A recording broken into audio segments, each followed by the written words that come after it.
All right, Dana, you know, I've never met Dana. Dana I know via Facebook and the things she posts and the people I know who her, who rave about her and her attitude about the arts and her support of artists and the difference she makes in the art world. And she knows everybody. I mean, she knows the Astor, she knows Nick Cave, and she knows a gazillion other people. And, you know, we met with a collector in Chicago a couple of days ago. And, you know, I mean, Dana, I mean, all these collectors, just like all artists, have, you know, variations on their perspectives. And I find it really exciting. Dana, the floor is yours. Wait a minute, Dana, I need to unmute you. All right, there you go. Take it away. I'm sorry. Go right ahead. All right. Can everyone see me and hear me at this point? I think if you keep talking, there you go. Yes. Yes. All right. So you can see and hear me? Yes. All right. I'm going to start with something because unlike Paul was really casual. He was going, oh, I'm just coming from my office and everything's going to be a mess. I actually installed a specific sculpture today. I switched out sculpture for you all. Just you did. I see it's different. You're so special. You're so special, you know, and it had to be that way. But I want you to go to a very specific place, okay? And we're going to start at one place, and we're going to move a little bit. Work with me, okay? And there's a friend of mine who's an artist named Norbert Brunner. Norbert is Austrian, and I don't know if you can see this mirror that's behind me because it's going to be kind of a challenge, but Norbert is Austrian, and this May he's going to be premiering this total thing in Venice. He's working with Swarovski, and these crystals that from a distance, you probably can't even see it, but from a distance. We can see them, we can't read them. It's a bunch of crystals. I know, but you have to stand straight on in front of it, and when you are straight on in front of it, what it says is you are brilliant. So I wanted to start there and say, yes, you are brilliant, but it's a matter of how and where it plugs in. And I'm so jazzed to hear Theaster talk about intentionality, his ideas, what he's doing, you know, making things happen. And is my volume good? Yes, you're perfect. Unlike last night, it's wonderful. And you don't have an echo either? No, I can barely breathe. I've inhaled so much pollen. I apologize to everyone for driving around for a week in a convertible, but it's my post-midlife crisis car, so bear with me. I just wanted to start a little bit. I don't know how many art collectors you've talked to. You know, I don't even want to represent that as a person. I want to start out by telling you I'm a reasonably mediocre painter. I've studied jewelry design. I've done a lot of things that are craft related. I've done sculpture, both additive and subtractive sort of processes. But I came to be an art collector. And as Theaster used words like intentional, a lot of things I do are extremely, extremely intentional. But I became an accidental art collector. And as I am passionate about what I do, the collaborative process. I know Theaster because not only have we shared food together, shared drinks together, but outside of my house, where I could not show you tonight, there is something called a sweet tea house that is a structure. And everyone in my family thinks it's just a heap of sticks and garbage. But the architecture students at UNCC built it in conjunction with the Theaster Gates concept. And instead of it being put in a gallery and then torn down and thrown away, I thought it was important that it be constructed someplace and that it stay someplace. Dan, I think we need to mention you're in North Carolina, right? Correct. Okay. Tonight. Yeah, but you're at home. I'm at home. Yep. I'm at home. I could be, you know, any number of places at different times. But I wanted to talk to you a little bit because Paul is fascinatingly talking with all of you all about the art world. And to my way of thinking, I agree with Tom Wolfe. I think it's very much an art village. Every time you just have one conversation, you've got so many people in common, so many people that you know, so many people that you've met. And, you know, it's all interrelated. We all eventually know each other or run over each other. But what I wanted to say is if anyone speaks to you about the art world, it's very much the analogy of the blind man describing the elephant. And each one of us comes into it from a different perspective, and we describe it a different way, and we talk about it a different way. And depending on whether or not we're feeling from the front, the back, the side, we might give you a completely different description. The art world is also different from the blind man describing the elephant, in that the art world can be like an elephant out in the wild. You can always be an artist, a maker, a creator, completely on your own, outside in your own specific community, largely disconnected from the rest of the herd, if that's where you are or if that's either what you choose. Some people either choose that or they are that by geographic isolation. You know, sometimes they don't get to choose. Most of us have had the experience in this country of driving down a road and all of a sudden, in a bunch of generic houses, you see somebody who's got some extraordinary assemblage of yard art or some sort of thing, and it's like, here's this person who has this driving urge to create, to make, and that's what that person is. So that person's sort of being an elephant in the wild. But there are other elephants who are elephants at the fair, at the zoo, elephants at the circus. And then, if you think about it, even among the elephants at the circus, there are all the elephants, you know, that are outside in the ring, making the circle, putting their feet up on their backs for the elephant in front of them. And then there's the elephant who's in the very center, who's wearing the rock around his neck, and the beautiful girl with spangles is on his back. So, you know, that's your Damien Hirst and that's your Jeff Koons. But as far as the rest of them, they can all be elephants in different ways. Personally, for me, I prefer the Theaster Gates, Nick Cave, and then beyond that, the really emerging artist sort of elephant. So that's me, that's my perspective. You can also think of it in terms of a merry-go-round. If your participation in the art world is not exactly your first choice on the merry-go-round, and I think we've all had that experience. You know, you go, you want to have that best animal and the one that moves and the one that does this, and sometimes you really don't get your best and first choice experience in terms of a larger art world experience. But you go on to the merry-go-round at whatever point you have entrance and enjoy it for all it's worth, and enjoy the ride and get as much of it as you can. I did have a couple of things that I think are absolute do's and things are absolute don'ts. And I don't know if you want to hear those from the collector's perspective. I think we'd love to. I think the things that you've said so far have been, I am so thrilled and pleased that I asked you to speak with us.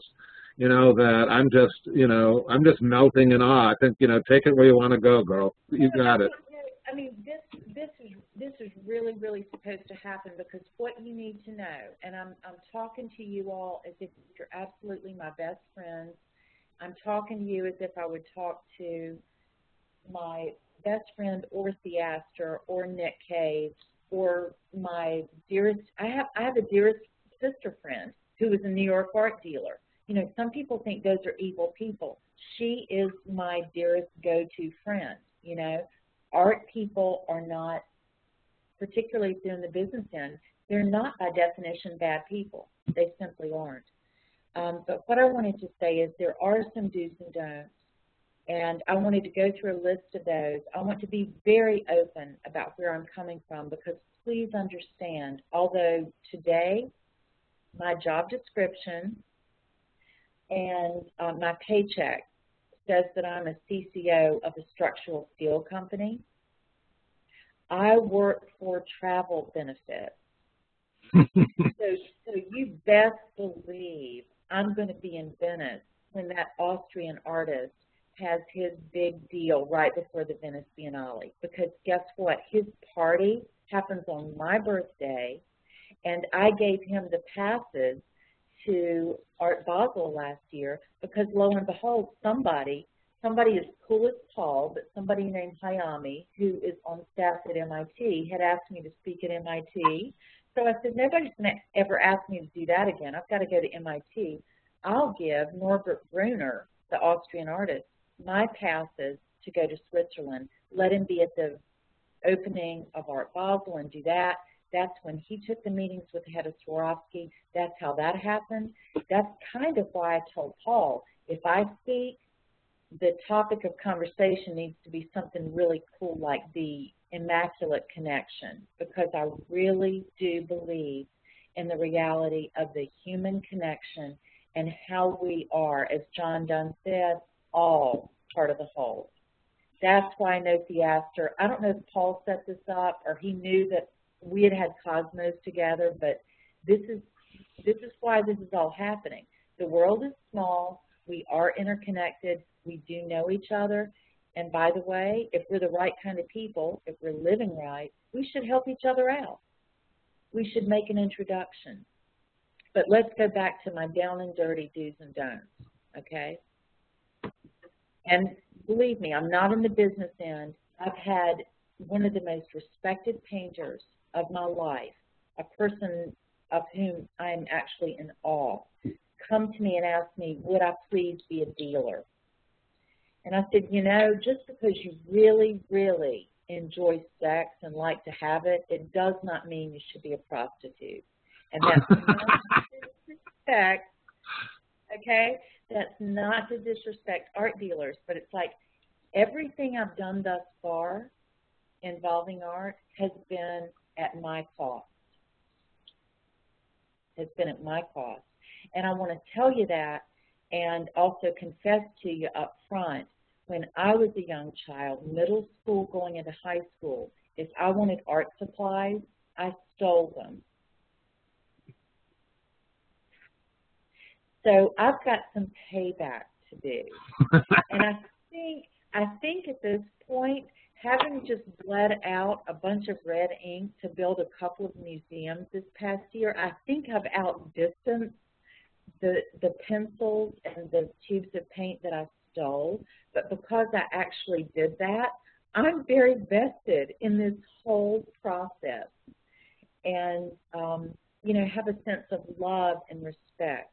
And because I can walk into an art supply store and pick out any range of brushes at any time and buy them, it does not distance me from the reality that a person going in who may be working a job and also buying paint has to spend $56 for that particular tube of violet that they are passionately needing for that painting they're working on. So I'm not distant from any of those realities. Does this make me different as an art collector? Hell to the yes, it does. It really, really does. And this is why I do not need to attach my capital, my funds that I earn in a blue-collar reality, building honest to God, doesn't matter if they're 52-story residential complexes or whatever, but I do not have to attach my capital to people who are so connected and charge so much money that people buy their work because buying their work affirms someone's ego. I don't have to do that. And that's not where I'm coming from. But that's why Paul said, you know, I was showing Paul around my house the other night, and that's why Paul said, I don't really know some of the people you collect. I said, well, you know, because number one, my policy is I collect the work of living artists. That's my project. When someone is no longer here, I'm not participating in buying food, rent, electricity, paint, paintbrushes for that person, game over for me. That's when I don't do it anymore. And the only time I've owned the work of people who are no longer with us, it's when I bought it when they were living. I'll give you a really good example. We were building an extraordinary structure, and it's called University Park Baptist Church, the largest African-American congregation in 2 states. And the young firebrand, you think of a young Martin Luther King, the young firebrand preacher was actually buying art for this church. We had an opportunity to buy Jacob Lawrence's Genesis Suite. That was not on my collecting beat or vernacular, but we chose that because we could give that in presentation to this structure when it opened, and it would be extremely meaningful to them. Jacob Lawrence being a foremost African-American artist, being very memorable, the Genesis Suite being something that's valued and prized. After I purchased it, Jacob Lawrence passed away one morning. I flipped on CBS Morning News, listened to this man's obituary, and then walked downstairs because the first time in my life, in my collecting life, because I've only been collecting art since 1997, it was actually something in my house that was made by someone who is no longer here. And I approached it reverently, and I did put the white gloves on, and I did look at it that day, and it broke my heart. And I also knew, because I've got reasonably good business sense, it had just gone up in price meteorically. Someone who has even more business sense than I have said, you know, probably they would very much appreciate a cash contribution, and you could probably sell that on the open market, and they would appreciate whatever you paid for it, and then you would have made so much. I'm not even going to fill in the blank. You would have made so much money. And I said, you know, that's not why we bought it. We bought it for these people. We went on, we made the presentation. That's what we did. So to this day, I can say it's not that I've got this filthy lucre complex, because I do not. I'm very practical about making a business deal or building a building or what I need to get paid. But to this day, even Paul, in his generosity, agreeing to pay me to talk when most people would pay me to shut up. Paul is going to give this money to the museum of my choice. Okay? So to this day, I have not yet received money from art, except for all the art I sold in high school and college to actually have money. So we know where I'm coming from there. Let's get to my down and dirty do's and don'ts. Do be prepared. It's the first Girl Scout motto. Don't let an opportunity come up. This is where you hear Eminem and you hear 8 Mile begin to play, and you hear the beat, and it's like one shot. Live your life as if you may get the best opportunity of your life tomorrow at lunch to the person you bump into, and learn to make the most of every opportunity. I live by that maxim, and the most extraordinary things, and I meet the most extraordinary people because of it. So I would say be prepared, meaning do not have an expectation that either an art dealer or a museum curator would ever care to see your work until you have a consistent, full body of work that shows this is where you are, this is what you do, this is what your vision is, and this is what you've produced as a result of it. Do I work that way? No. I make art whenever I want to, however I want to, because as of right now, I'm not trying to do those things. I'm not trying to make a living from it. I'm not trying to do a show. I'm not trying to be in a museum. I can try on anything I want to. I can be the most creative chameleon I wish to be. And so those things don't apply to me. I'm not looking for that as my one shot, my opportunity. But if you are, your first rule is be prepared.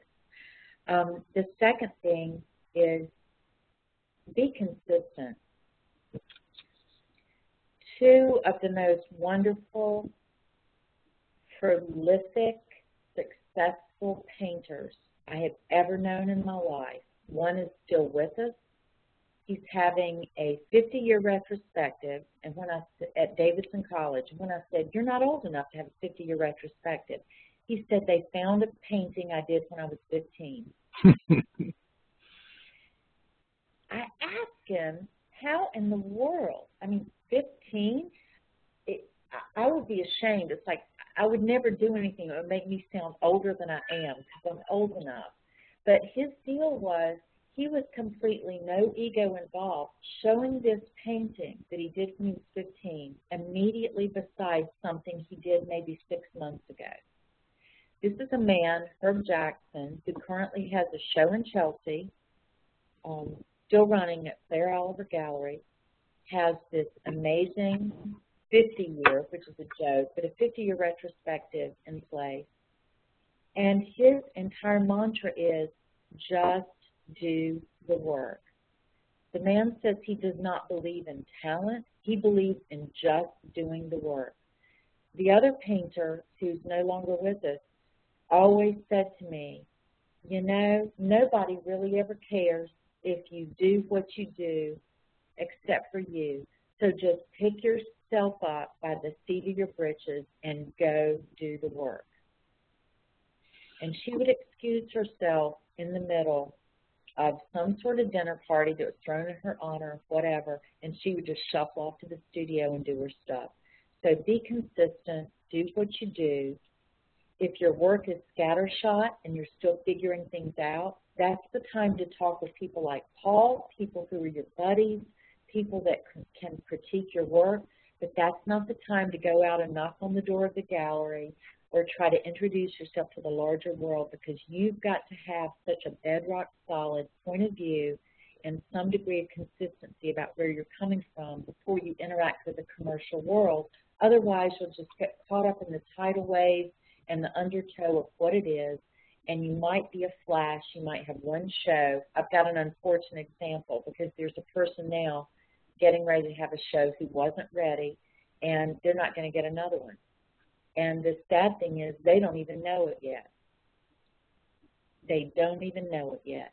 That they were ill-prepared, and they forgot about however bad a word, because let me tell you, people, art dealer is not synonymous with pimp. Whatever my bad joke was earlier, these people put their money on the line, they put their names on the line, their reputations on the line. These people work for you, they sweat, they bleed for you, and when they've got to get cards out and they've got to invite people and they've got to do things, they need you to be prepared so that when you connect with that dealer, you step up and you do what you need to do to fulfill your obligation so you don't leave them hanging.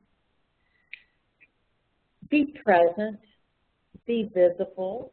That's exactly what Theaster was doing. That's what Theaster was doing when I first met him. That's what he was doing with students. That's what he's doing with museums and schools and people and what he was doing in the neighborhood. And that's why some of the things have happened that have happened for him. Not because somebody crawled off into a dark corner and discovered him. There may be some people in the art world who think they love to crawl along the underbellies of the whatever and discover the whatever, but the reality is the more you make yourself visible, the more you make yourself known, the more work you do, the more people you network with, the more people with whom you interact. I was in New York a week and a half. I was in New York a week for the Armory shows and everything surrounding the Armory shows, but I was in New York a week and a half before that. When I was there that time, 29 working artists all had lunch at the same time. From a list of about 65 people in New York, these 29 people came together on that particular day to have brunch together, to share stories. And Some are very commercially successful, some are not, some are still trying to figure out and make their way and all this other thing. But, you know, people were meeting and interacting, and that's where it is. That's where it is. That's where the connection is, and that's where these different things happen in life. Don't, the list of don't be unprepared. So that's the flip side of what I was saying before, just so I get a chance to do it twice. Don't ever be caught unprepared and not giving your best and walking away and saying, oh, I wish I would have, or I should have this, or I should have that. That never means blindsiding a dealer or a collector and having the expectation that you have a right to be seen or heard or whatever. That does not mean that. But be prepared so that if the opportunity comes, now that we're speaking virtually, we're in all different places. And I'm sure that most of you are prizing yourselves of all the myriad internet opportunities for showing your work, showing your art. I don't want to boast about it. I have actually bought some work from the internet, and it's hilarious. It might sound stupid to you. I bought some work from Facebook that I never saw until it shipped to me. I'm not saying I'll do that for any of you. I mean, there are no promises in life, and I'm not stupid, and I'm not just a checkbook person. But, you know, there are all kinds of ways to put yourself out there, and you never know that some charming, chatty comment you make causes someone to stop and click and also look at your portfolio and say, hey, by the way, that's interesting. That's good. And in my life, in my vernacular, because we've already established I'm not a person who has to put Andy Warhol on the wall to pretend that I know something about art that's being made in the contemporary world. It may be all that it takes for someone to say, hey, I want to give this person a shot. I want some of that. The other don't. How many of these people do have art dealers? Because I don't want to go too far into this. Most of them don't. A couple do, but most don't. Okay. Whether you do or whether you don't confuse your art dealer with your parents. Sometimes it works. Sometimes, and you know, I know, and one of the dearest people, one of the most gracious, dear people I've ever met in the art business, got out of the art business because the intensity of the codependent relationships were absolutely too much for his life. He's doing something that's related to aesthetic things, and he's using the talents that he has, but he had a track record of choosing the work and choosing the portfolios of people who were looking for parents, and it just wasn't working out in his life. So I would say don't confuse your dealer with your parents. And there are so many art dealers I know who are very promotional, very collaborative, very supportive, very understanding of the particular challenges that the economic climate today bring to working artists. Don't, if you have the chance to have a relationship with a dealer, don't violate what should be very clear ethical lines. Don't violate their trust. Don't walk all over what they've extended to you that you may not have a good grasp of. Don't use and connect yourself with all their connections in life and then prove out to be the very person who shows up absolutely drunk at the openings and falls all over everything. And, you know, don't decide that, by the way, I've got to pay my rent, so let me make some backdoor deals and let me not tell my dealer about it. And, you know, those things happen too. And from the standpoint of a collector, you know, it's not that I want to pay more than what a thing is worth, but I personally have been, I've been offered every sort of discount. I have been given things. I have been given things to put places. I've had extraordinary things happen, but it's never been because I asked for it. I never want to be known as that sort of person. There are people who are known as collectors who want to be given discounts, who want to this, that, and the other and work the situation. It's taking something that's already in place, that's already tenuous at best, and Paul can attest to this because he's probably battle-scarred in the whole business. But don't muck up a relationship by subverting something or going around it.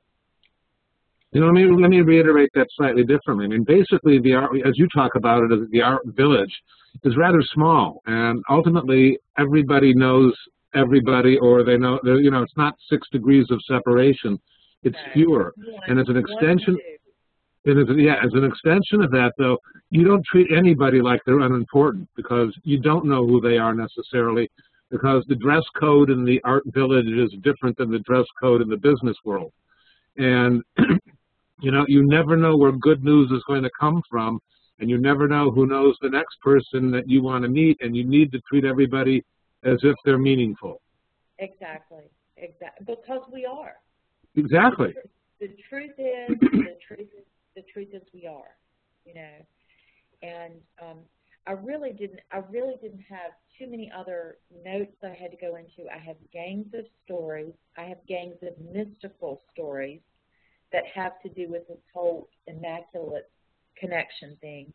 But I wanted to say there are very different kinds of collectors. And there are collectors who, not to speak ill of any individual person, but some people get into the habit. You know, we can be very molded by the specific world in which we interact for a majority of our time. And there's some people who are so molded by their cultural reality or by their business reality. You know, they want to work you over, they expect a deal, they expect this, they expect that.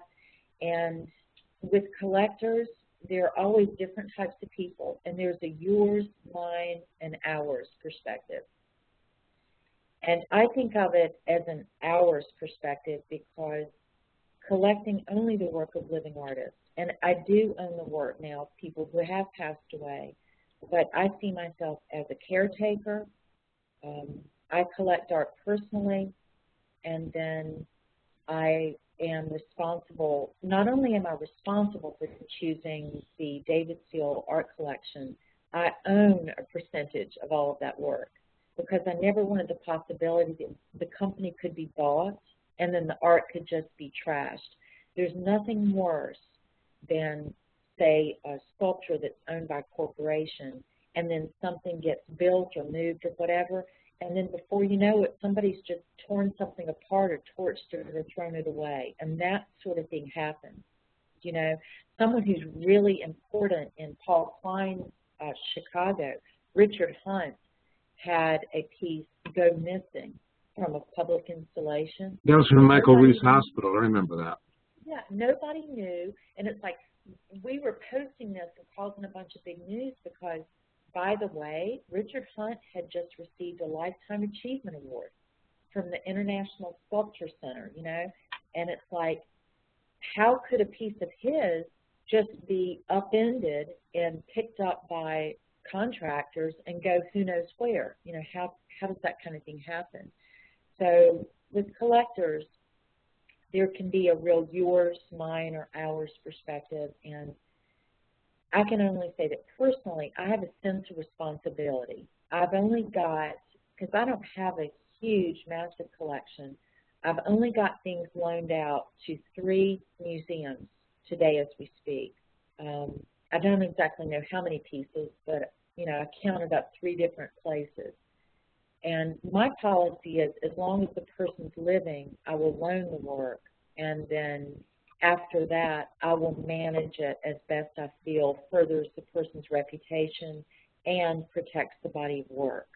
For instance, after a painter had passed away, we were asked to loan 3 paintings to a place that was in a flood zone and a tremendous tornado zone because they were on a coastal area. We chose to withhold one of the paintings because we didn't think it'd be wise to put too much in one place. But anyway, that's about loaning, and that's probably collectors. That may not be even interesting. Do you want to have a group of questions, or what do you want? Yeah, let's do that. Let me, I don't know if anybody's got their hands raised. Let me look, because that can happen. Anybody? All right, I'm unmuting everybody, and we can see who's got a question. Somebody ask Dana a question, please. Hi, Dana. This is Cameron. Hi. Hold on, Cameron. Let me mute everybody, and now I see people raising hands, which is good.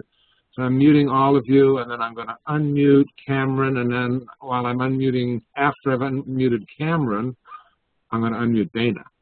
All right, Cameron, take it away. No, I was just thinking about you talking about sort of keeping track of artworks almost, and I've never asked any collectors this. Like, how do you know what you have? Like, do you keep a binder or photos? Like, if you lend stuff out, you just remember, or like, you know, how do you handle that? Well, the greatest way, as I talk to you, I'm going to move around and show you some other stuff. And immediately behind me, this is Danny Simmons. Danny is a painter in Brooklyn. You may not know Danny Simmons, but he's the elder brother of Russell Simmons. Russell is the hip-hop impresario. Do you know Russell better than you know Danny? Yes. Yeah, well, Danny is the elder statesman brother of, Reverend Ron and Russell Simmons. So this is Danny, okay? And this is Kojo Griffin that you're looking at. Kojo Griffin, this particular painting came from Mitchell Innocent Nash, which is a jam-up dealer in Manhattan. But my thing is, and here's why it's easy for me to keep up, really easy. I have 3 children, and every time I buy something that's reasonably important, it becomes an immediate gift to one of those 3 children.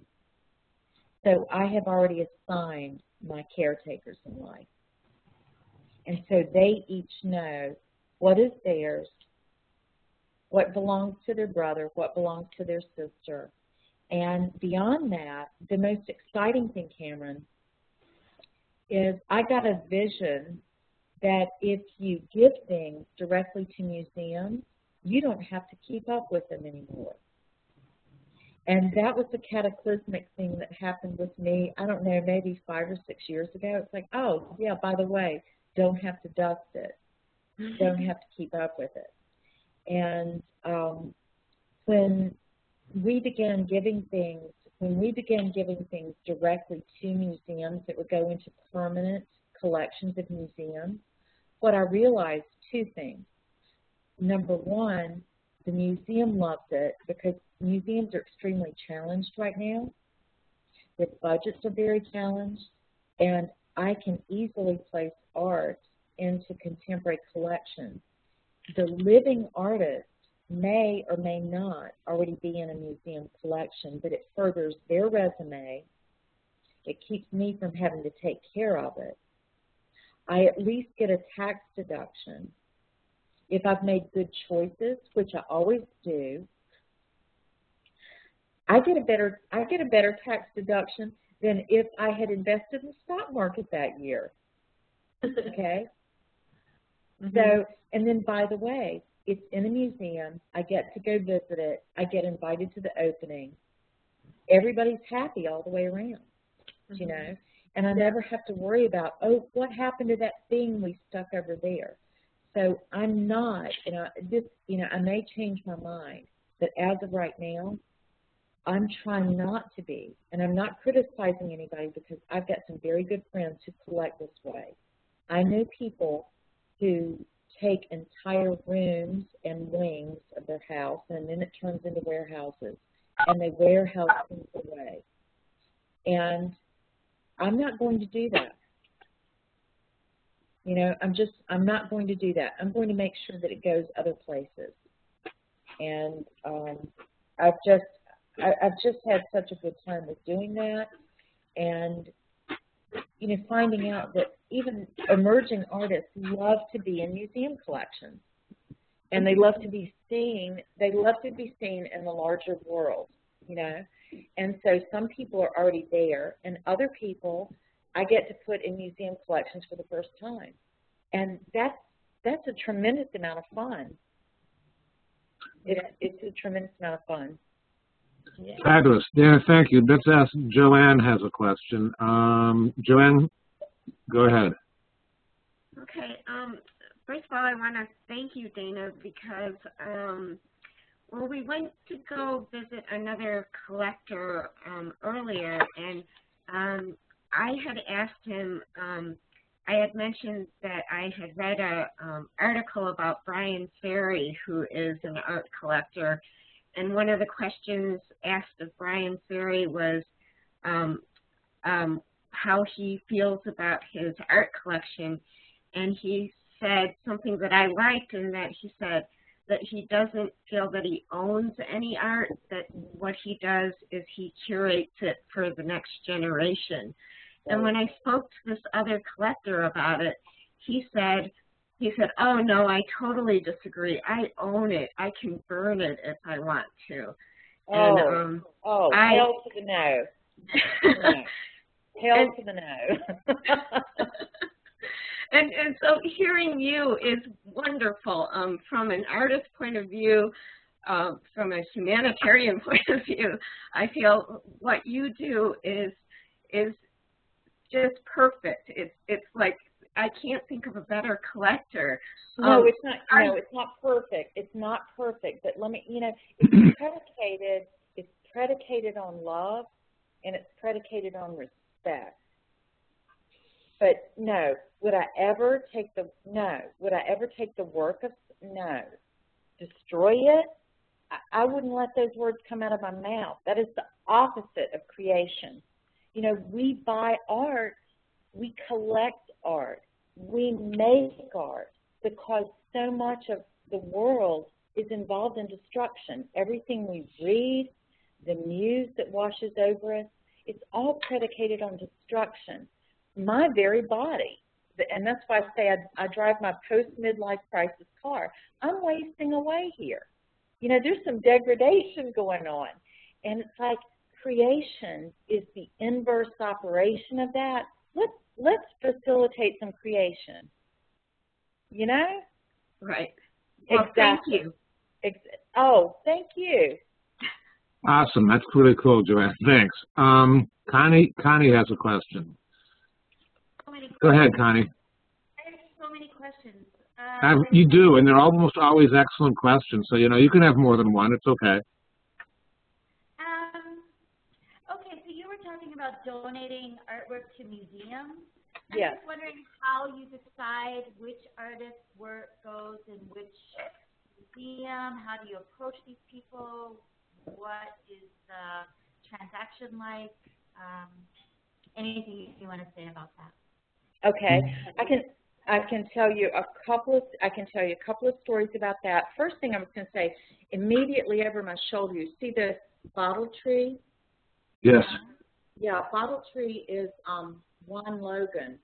I was going to say to not distance, and I'll come back to your question, Connie, but to not distance ourselves from value. And you know, you hear me talk and you just think, this woman is so stupid. She's got no sense of value. She doesn't buy things and hold on to them properly. I'm pretty sure that's not the take we're getting, Dana. I don't think that's quite it. All right. Everything else you said was right. Okay. I wanted to tell you that with that specific piece, I got a letter one day, and the art dealer said, because of Juan Logan and because of some shows and this, that, and the other, you probably need to reevaluate, because that particular piece has gone up beyond 4 times what you paid for it. And on that particular day, and my children were younger, and I called them together, and I said, do you like this piece better than you did yesterday? And they said no. Is it different than it was yesterday? No. Would you still buy it? Yes, we like it. Well, we've just gotten a letter and said that it's gone up this much. Do you like it more? No, not really. We like it the same. So, you know, that's my philosophy. That's my philosophy about value. Somebody else sets it. If I like it that much, you know, I go for it. But as far as what you asked, Connie, I can be really, I don't know if persuasive is it, or insistent, or I just know when that, I know when that visceral thing happens. And I've had the experience of being in front of a piece that I knew I was going to collect.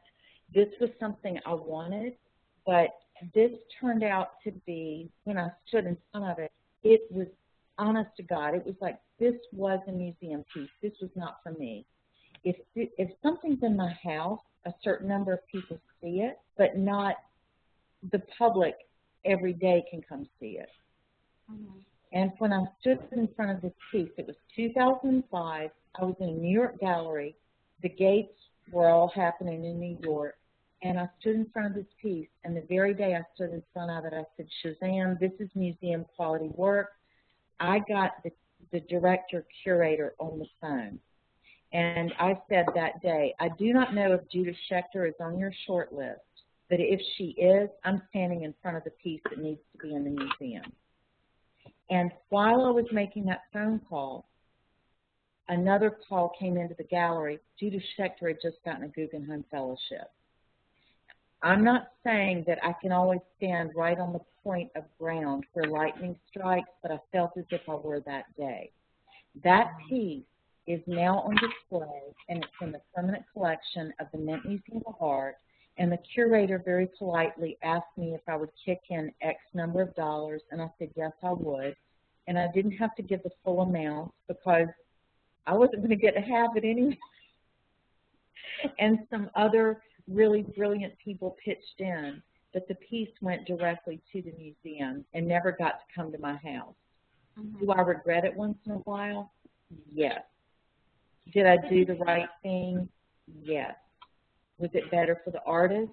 Was it better for everybody in the long run? Ultimately, yes. Mm-hmm. So, did that answer it, Connie? I'm not sure. Do you donate work that you've actually lived with for a while to museums? Yes, yes. I'll give you another example, okay? And the question I have, too, is everybody here, are people painters, sculptors? Does anybody do video work or what? All of the above and more. Okay. All right. With a very specific video artist, her name is Janet Biggs. I had bought I've only bought to date about 5 pieces of video art, but I had a Janet Biggs piece that a museum curator had asked to borrow and put in a collection. I mean, not put in a collection, but put in a specific show.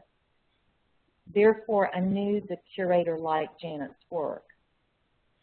We were involved in building the museum, which I had really lobbied for and was glad to see was going to have a video dedicated room. But lo and behold, this museum really did not have a video collection. So I thought that I would buy Janet Biggs' Polar Bears piece, which was different than the one I already owned. When I called to see about buying Janet's Polar Bears piece, the Whitney had just bought the artist proof, meaning that was it, they were gone. So that day I was trumped by the Whitney, meaning I've got reasonably good taste, but my timing's not perfect.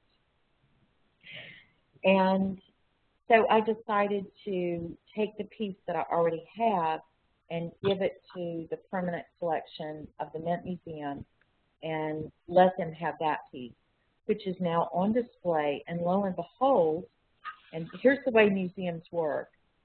Well, here's the way this one museum worked. Don't let me make such generalizations. Somebody stop me. The museum then commissioned Janet to do a specific dedicated work for the museum. So Janet's work, 4 different pieces are presently on display, one being the work that the museum commissioned, one being the work I gave them, and then 2 other works of Janet. Okay? So, you know, did our giving the museum, did that give them a nudge toward commissioning? I would say probably. I would say probably. Did I really weigh into that and get involved in it? Not really, not other than making some introductions and buying some people dinners and things, you know, which is, it's what we do. Connie, go ahead for more if you like. What? Ask more questions if you want. Oh. Well, so you seem like, I don't know. I mean, it just seems like you're such the artist. You're like the artist's best friend. Everybody probably wants you in their corner, I would think. Well, and let me say this. I feel, because, and as I said, I'm not being dismissive. When I say I'm a mediocre painter, there are gangs of people. There are gangs of people that have shows.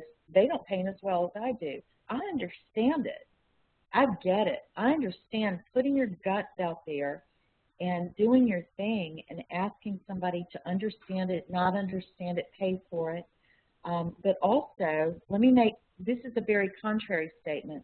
In terms of being an artist friend, I can also be an artist friend and get into it from a negative perspective, in the sense that something that I'm concerned about, the very video pieces, the video piece that I donated and the video piece that the Mint Museum accepted in their permanent collection, I have now seen the work of another artist.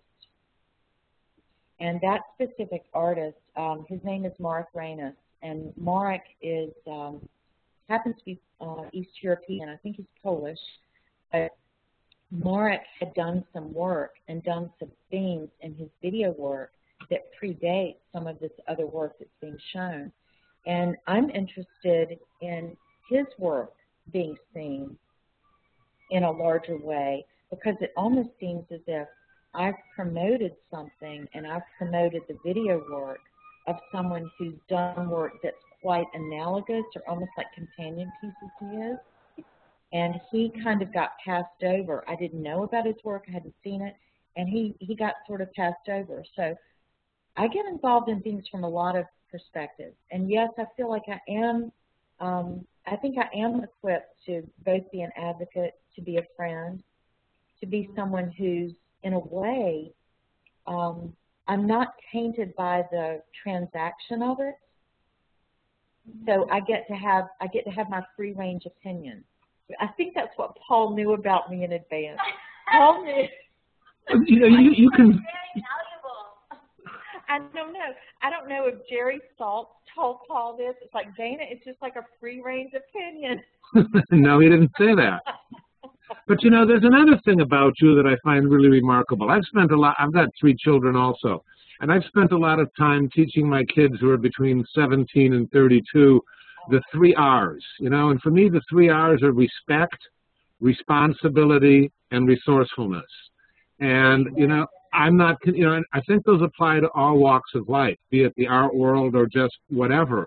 But as a collector, as a collector, though, I think you epitomize all those 3 things, because you're really respectful of the artist, you're respectful of the artwork, you're respectful of the institutions that need your support, you're responsible, Well, but let me see, the hierarchy of values.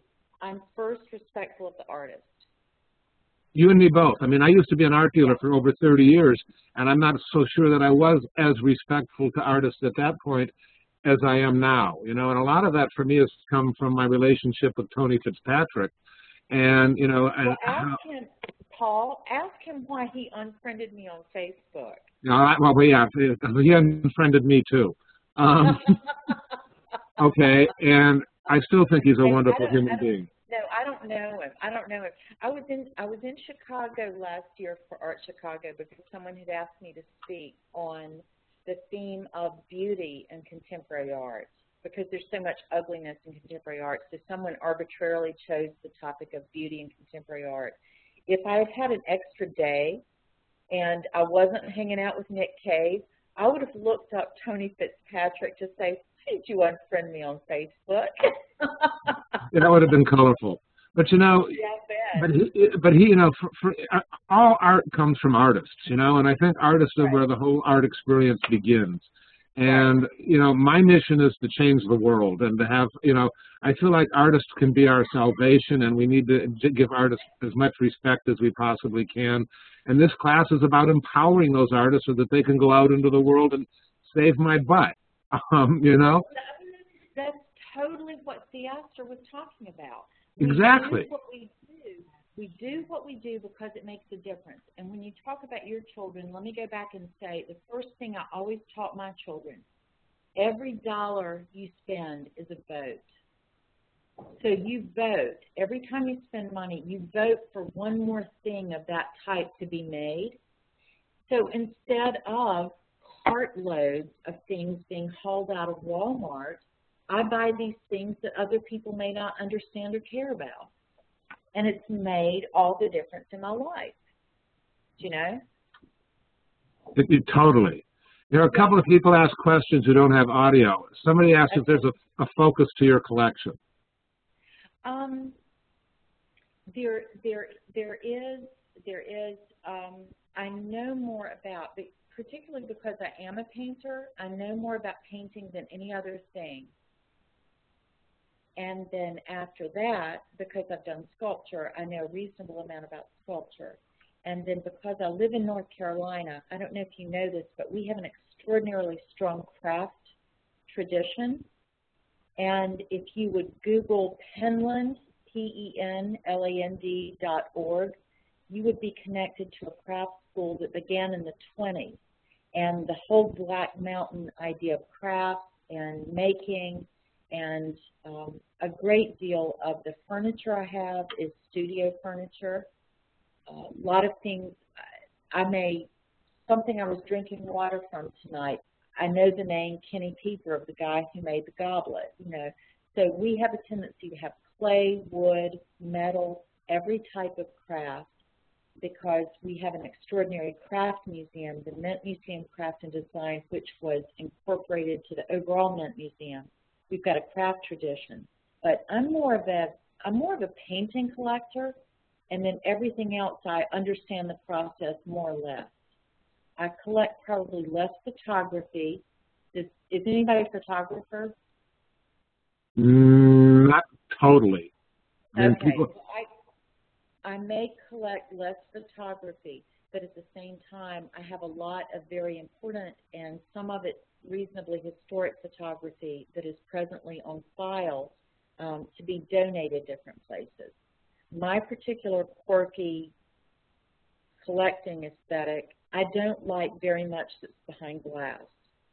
I break that rule every once in a while. You and me both. You know, there's separation. There's some barrier that glass presents, and that separates us from the art experience to an extent.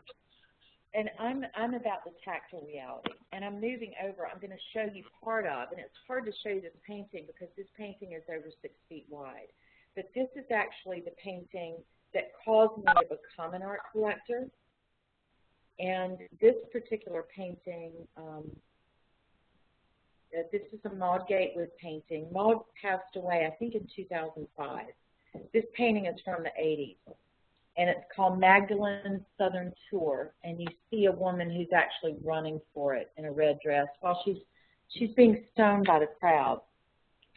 And that particular painting, because I had seen this in a 40-year retrospective of Maud's work, that particular painting caused me to become an art collector because it never occurred to me before that things that were shown in museums that said collection of the artists were actually for sale. I never realized. I had not realized, I don't know why I'm so slow, I hadn't realized you could go to a museum and see something and it says collection of the artists. It's like, oh, this might be for sale. Nobody realizes that. You know, it's like the big secret, and museums don't broadcast that information either, but it's true. Well, the light went on for me one day, and oddly, I had been teaching on a volunteer basis because I had to buy most of their art supplies. I had been teaching an art class to a group of reasonably challenged homeschool students. And I'd shown them an image of this painting. And the very day I showed them an image of this painting, I interacted with the dealer to look at the new work. And she said this painting might be available. And I said I would buy it without knowing the price of it. And that very thing caused my children to realize I had lost my mind because I had agreed to buy something I did not know what it cost. And this was the painting that actually caused me to become an art collector. And then later on, as the painter became a friend, and years later, I don't know if you can see this because that's not going to be much to look at, but this is the thumbnail sketch that was done during the 80s. A documentary was being made about Ma Gatewood's life, and it was being directed by someone who had won an Oscar in documentary category. And as he was doing the documentary, she found that sketch that she had originally done for that painting, and she wrote this crazy note to me, you know, Diva Dana Davis, so-and-so, and she wrote this note and gave it to me, so I framed it and put it beside the painting. That was the piece that caused me to become a collector. An artist did it to you. They gave you the disease. She was part and parcel of the experience. So you find art in North Carolina. You go to Manhattan frequently. Where else do you look? I mean, you go to a lot of the art fairs. Let's see. Okay, this particular piece. I was going to say this is a piece. I don't know if you can see this. Yeah, we can see it. Okay. Okay, this is from Ronaldo Sanguino. He's a ceramic artist. This is from Ronaldo's Gods and Designers series, and it's got this whole Hermes. It's got an Armani eagle. It's a traffic cone. It's actually a stacked traffic cone. It's giant, and it's sitting on top of the piano, but that it's wrapped in an Hermes fabric. You know, it's all about gods and designers and art and what we think is important and what's big in culture, you know, and all these kinds of things. But Ronaldo is one of the artists that we participated in giving a piece of his to a museum, and he had never been in a museum collection before, and we gave it to the museum. And then the extraordinary thing was the curator, Ronaldo's Venezuelan, although he lives and works in New York now. He's Venezuelan, and the curator said we had intentionally been wanting to add a South American artist to the collection. I had no idea, you know, I didn't know. And so these things just work out, you know. People are looking for things, and I'm passionate about things. And as recently as well, I don't want to tell another story if there's a good question, but I do have a good story about another emerging artist who got in a museum collection. But is there a question? Well, Sarah, I don't know. Maybe it relates, maybe it doesn't. Sarah's in Hong Kong, and she doesn't have audio tonight. Or actually, it's morning for her. And she's wondering where, I mean, you've established, I guess she's really wondering if you ever look to Asia for, you know, art that you might be interested in. Because you've established that you've done some things with artists from South America and Europe and plentiful in the United States. I mean, I don't know. I mean, like Theaster. I think you think, act locally and think both, right? But, right. You know, All of it. If I turn the computer around, which since I sat down, I'm not going to get back up and flip it. But if I turned it around, I would be showing her the sculpture of Ava Kwan. Ava is actually Asian American. She's not Asian. I don't particularly differentiate. I got a call from a curator sometime last year asking me about loaning the work of African-American artists only. I had to stop and think because I don't collect that way. I don't say, okay, I will say, I do have one room of my house where I will only have the work of women. And it's because that is my room of one's own, and there is only the work of women in that particular room. That's not to discriminate against men. That's more to affirm the work of women artists, regardless of their color, background, culture. There's nothing wrong with that. That's a wonderful thing. Well, I wanted to say that. Oh, yeah. If I walked into another room, I could show her the work of a Korean ceramic artist who has done a multi-vessel piece that I think is almost a family portrait because of the number of vessels and the way they work out. And it's a very complex piece, but I really don't differentiate. I don't collect Caucasian art, Asian art. I collect the art of human beings who are living. That's my thing. One of the pieces you just saw, I just carried back from CCO, the French International Contemporary Art thing. I was in Paris last October, November. So it was October that the art fair happened, so I brought that piece back. Here's another piece from CCO.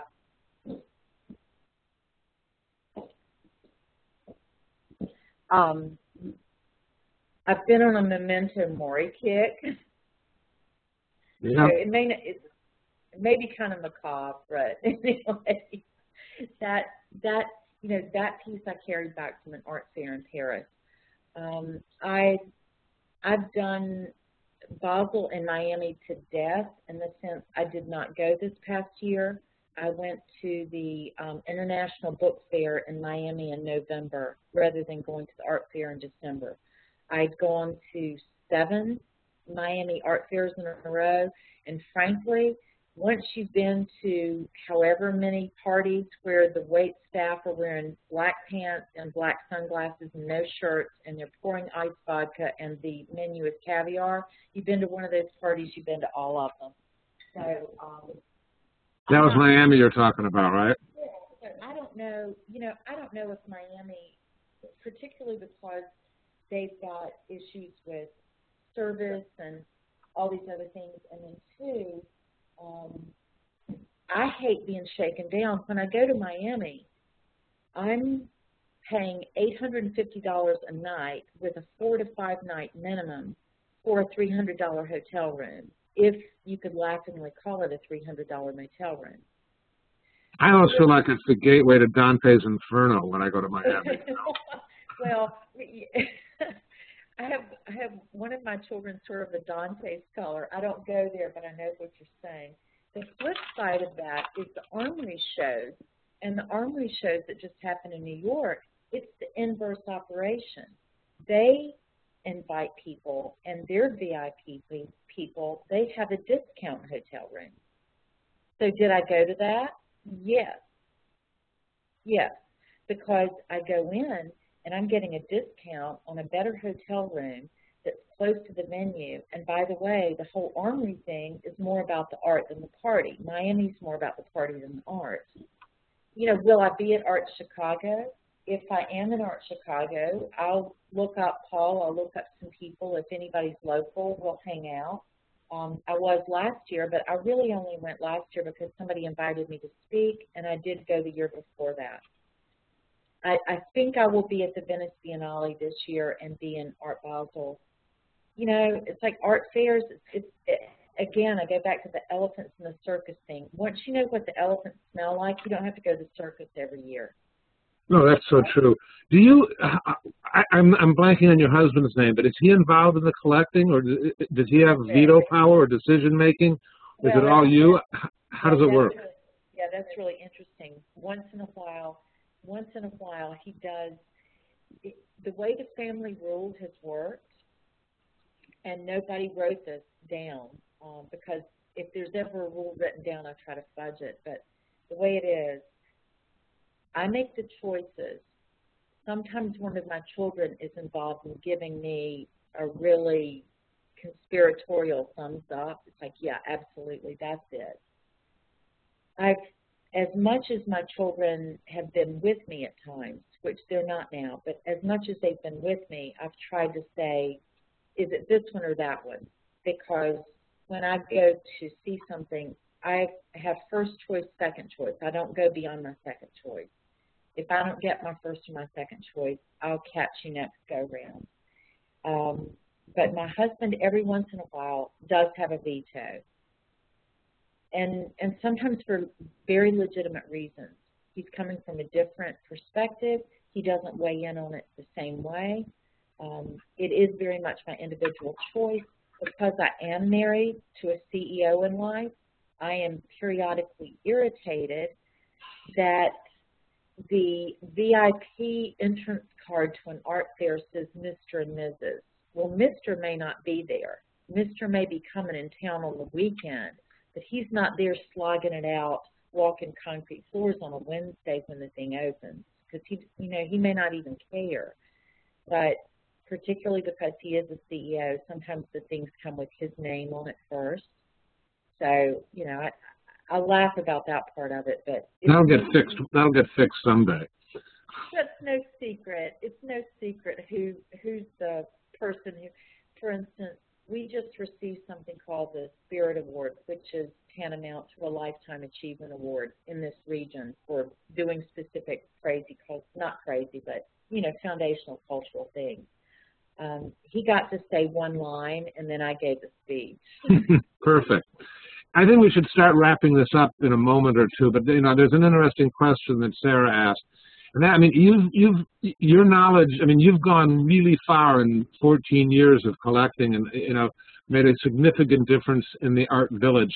How do you accumulate your knowledge? Have you read a lot? Do you have good art historical knowledge? Do you pay attention to specific magazines? Has it mostly been by looking, or has it been by talking, et cetera? How do you do this? I've read my entire life, but before I read, remember, I could draw before I could write. Yep. Yep. I wouldn't trade the fact that I'm left-handed for anything. That may have changed everything about the way I'm wired and why I think this way. But, I drew before I could write. When I could write, I could draw really well. Beyond drawing, I always wanted to read about art and look at art. I lived in a more isolated and potentially a more economically challenged environment. But, the world wasn't small for me for very long. So when I was 21, I was living in Southern California. I interacted with an extremely international community for whom culture is a daily reality. And so there was tremendous exposure. And then when I moved back in this direction and then had a family, was in this business, was in a very foundational thing, there's nothing more instructional in life. There's nothing better to ever teach a child than looking at great art, than seeing paintings. This is the most elemental, fundamental, rudimentary thing that we can show our children in life. And all of my children thrive because of it. That's been the bedrock of their exposure. And then I've just continued bit by bit, meeting gallery owners, meeting painters. I may not buy your work because I am so completely clear about what I want. I'm unconflicted about what I want, why I want it, but I'll always buy you a sandwich. I'll always, as long as I've got a dime, I'll give you a nickel. And if I have time, we'll share a drink, we'll share coffee. I love that there are artists in Brooklyn that I've shared Prosecco with in Basel, Switzerland. Isn't that fun? Yeah, and we communicate beyond that, and that's my deal. Let's share a pizza, let's sit down, let's talk. You'll walk away fed, we'll talk, we'll interact. No hard feelings if you're not in my collecting vernacular, because I can't buy everybody's everything. It's not possible. No, it's totally subjective. You have to go with what resonates in your heart and your soul. Exactly. But somebody asked a clarifying question, and then maybe we'll be done. I don't know. The last question was really good, though. You talked about supporting emerging artists, and some of these emerging artists probably don't yet have gallery representation. So the question is do you buy from artists? And you also said you seek not to circumvent dealers, but do you sometimes buy from the artists who don't have dealers? And absolutely. Absolutely. All right, let's stop there. I think, Dana, that you are an absolutely remarkable, fabulous, beautiful, brilliant. Oh, I could just go on. You know, you're wonderful. I'm going to throw out this invitation, and I don't know, you're wonderful and crazy enough that maybe you'll do it. This class ends with a brunch at my house, and maybe it's going to turn into an all-day event on Sunday, May 22nd, and that's because, unlike where you are, the garden will be beautiful then, but it certainly isn't yet.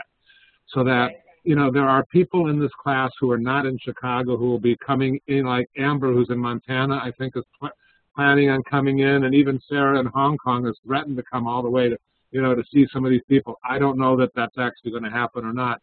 But you are, you know, I will invite museum directors and curators. You know, I'm presuming that Tricia Van Eck from the Museum of Contemporary Art in Chicago, who contributed, will come. Madeline Grinstein, the director there, and others. You know, and for me, it's the same interest you have, is, you know, growing community and making introductions and demystifying the art world, Right. you know, etc. So you have an open invitation, and I think this has been wonderful. I'm going to give you the last word. If there's anything else that you'd like to say, please do. Well, I will say that if at all possible, because I've already told you I must be in Venice on May 30th, because A, that's my birthday, and that's when Norbert has his big opening party. I must be in Venice on my birthday. If I can be in Chicago on May 22nd. Yep, Sunday the 22nd. Okay. I'll make a priority of doing that, if at all possible, because I do believe in the reality of true human connection. I think this is what we are all here for. This has been, for me, although I haven't connected with you, I posted my email address and I posted my Facebook thing so that any of you have any points of connection or whatever. This has been lovely. I think Paul has made nothing accidental in connecting us or having me speak immediately after Theast or someone I already know. I feel very warm and positive about the whole experience, and I thank you. It's been fabulous. I'm going to unmute everybody so they can, you know, all echo literally. Thank you too, Dana. Thank you. Thank you. Thank you. It was great. A virtual standing ovation. Dana, thank you so much, and I will share that information, email address, and Facebook stuff with these folks so they can have all that, and etc. Thanks again, everybody. Good night. I'm going to turn this way. I'm going to stop the recording first. Thank you. Bye. Good night.